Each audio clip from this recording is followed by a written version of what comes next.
Ngiphethe umqeqeshi la we-JDR Stars before siyiqede ngizokuzwisa into ongakazi uyizwe lo JDR ukuthi umeleni uzokuxoxela yena ukuthi umeleni kodwa ke ake siqale la umqeqeshi siyabonga sikubona ula ku Pirates Cup ungumqeqeshi of very passionate when it comes to development.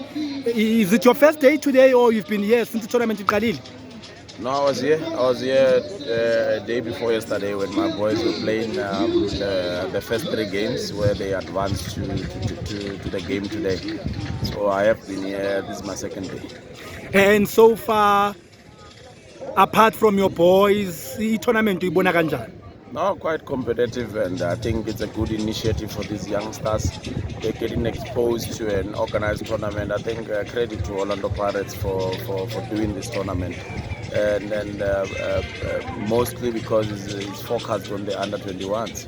I think that's a top initiative, honestly.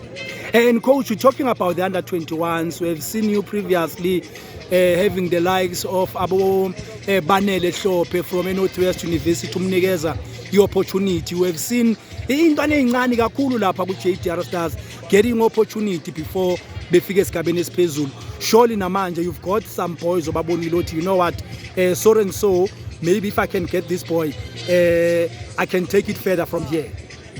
No, of course, even in our under-21 team, we had, there's 4 players there who have a first-team contract, and 2 of them are mostly in the 20, the travels.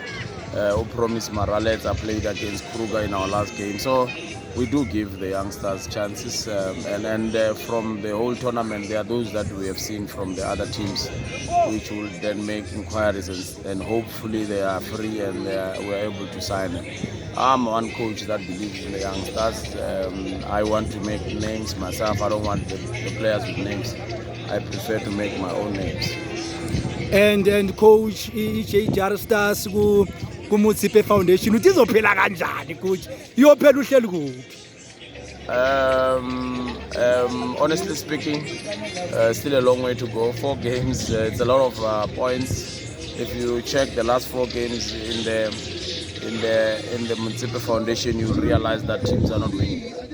It was only Kruger that were winning, but lately they are also not winning. So I think a chance for top 3 is still there. Even for number 1 is still there, depending on the results tomorrow, where Durban City is playing Milford and Kasrik against Tuks, and on Wednesday Orbit against Hungry Lions. But I know that people are still going to drop points. We just need to win the last 4 if we want to give ourselves a chance for playoffs or number 1 still. I don't think mathematically we are out of it. And coach, over the past years, we've seen you top 5. You are always there. Yeah, no, this is my year. This is the year where I get promoted. And yes, we almost lost it a bit. We had injuries, we had suspensions, but now the full team is there. We were playing against Stubborn Kruger. We are unable to score against Kruger seemingly. First round was 0-0, second round 0-0. So we put it aside and then focus on the next 4. The good thing is that we've got Durban City and Orbit in those 4 games that we're still playing.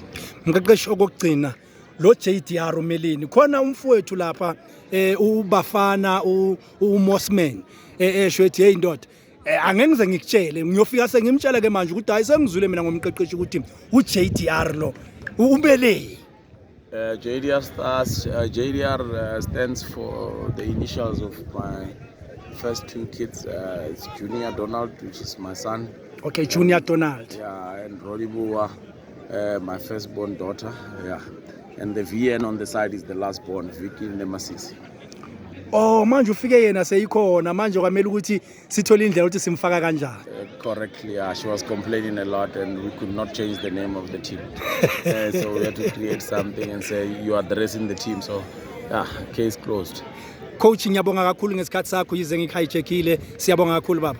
No, thank you. Continue to do great work for the community. People like you are honestly doing top jobs for us as a community. We get to know the developments at the grassroots because of your involvement. Thank you so much. Thank you so much, coach. Sure. Thank you.